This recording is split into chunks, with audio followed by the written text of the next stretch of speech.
I'm Cape Joel, and this is Comic Smack, your weekly, daily, all the time, anytime comic show where I give you your fix of everything you need to know from the world of comic books and superheroes. And on today's show, we're taking a closer look at Invincible Iron Man issue number 5. What is Riri Williams willing to sacrifice to become the new Iron Avenger? Well, let's hop on in together and find out, shall we? So, the comic opens action a really unexpected way. We check on in with Riri's mom. She's wondering where her daughter's been at this whole time, and she's starting to get really scared. She feels like she's beginning to lose touch with her daughter. She's already way smarter than she could ever be, and now she's dealing with superhero problems. I mean, what is a mother to do, right? And yet, despite being worried, she's also incredibly proud of her daughter to want to be a hero, to want to save people, especially after the world has taken so very much from her at such a very young age. This is an incredibly genuine and affecting little scene right here. I think it says a lot about where Brian Michael Bendis is at as a writer right now. Used to be his best work came out of the mouth of people his own age back when he was a younger creator. Now he's older, now he's a parent, and I'm sure he relates a lot more to a person like Riri's mom than he does maybe other characters. Now back on the rooftop where Pepper and Riri are duking it out with Tomo and the rest of the tech ninjas, the fight is finally starting to go in our hero's favor. The virus that Ironheart planted in that last Iron Man armor suit has been taking hold now, and as such, Tomo loses control over her henchmen and her own giant tech golem. Oh no, her giant war suit got a blue screen of death on it. What's she gonna do now? Now that being said, armor or no armor, Tomo is still incredibly dangerous, and she still has use of those totally not lightsaber laser swords, and she challenges Riri to a one-on-one duel. What Ironheart really begins to regret at this moment is that she never took up fencing, especially because, as we discover in a flashback, her dad was really into fencing and tried to teach her all the time, but she was more interested in her machines. Hey, let that be a lesson to all of you out there. Whatever dumb hobby your dad is currently pushing on you might actually help you defeat a supervillain one day. I mean, I guess for me that means I should have taken that home fly fishing course. It might help me stop a bank robbery one day. In the end, Riri doesn't have to fight that hard because Pepper Potts realizes, hey, why would you fight a villain on their own terms when you can just beat them from afar, which she does. Sharon Carter and the Agents of S.H.I.E.L.D. show up to clean up the mess, which, leads to a pretty awkward situation. If you'll remember the fallout of Civil War II, Riri actually fought with Iron Man against S.H.I.E.L.D., and as such, she's kind of on the S.H.I.E.L.D. shit list. And then again, Sharon Carter realizes good young talent when she sees it and loves the idea of having an armored Avenger of her very own to train as an agent of S.H.I.E.L.D. Riri's a smart kid and turns out to actually be very well informed. Wow, you would almost think she reads the comics because she knows S.H.I.E.L.D. has been involved in a lot of shady stuff recently and wants no part of it for herself. No, instead she decides that she'll make a go of it on her own with only Hollow Tony and maybe Pepper Potts to help guide her. All in all, it turned out to not be a bad day at the super office. In fact, there's just enough time left over for Riri to reconcile with her mother and get the blessing to continue her work as a superhero. Aww. But hey, speaking of Hollow Tony and what happened to him? He just kind of wandered off in the middle of the fight and isn't here right now, and from what Riri's saying, he just kind of comes and goes whenever he wants. As we soon discovered, Tony, before he went into the coma, actually built this new AI to be more than just your regular artificial intelligence. It is basically a snapshot of his brain as it was. Unlike, say, Friday, it can move on its own accord and even work towards its own goals. And what is Hollow Tony's current goal right now?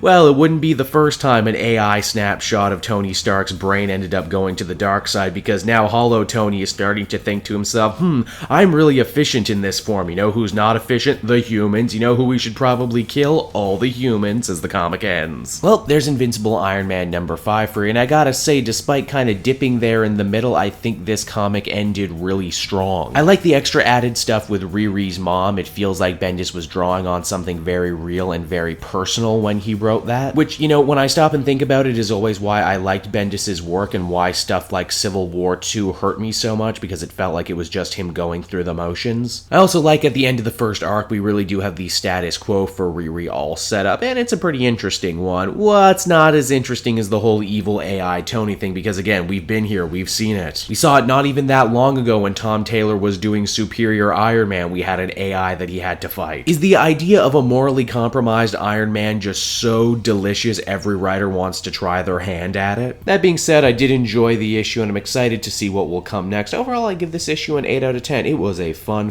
time. Well, there you have it, everyone. Another Iron Man book on the books. As always, if you want to see what other comic book videos I have on offer, please check out some of these. Want to stay up to date on the new videos I got coming out? Of course you do. You can do that down in the description. Just click on down there and you can find links to my Twitter, Facebook, and everything else that's good. And hey, while you're down there, if you want to pick up this book in trade or indeed any other trade that looks good to you, you can over at Book Depository. They have great deals and are my own personal favorite choice for buying. And as an added incentive, anything you buy through my personal Book Depository link, a small percentage goes to support me in the channel. So you get something, I get something, everybody wins. And until next time, everyone, I've been Cape Joel. Thank you so much for watching, and I will see you in another video. Bye-bye.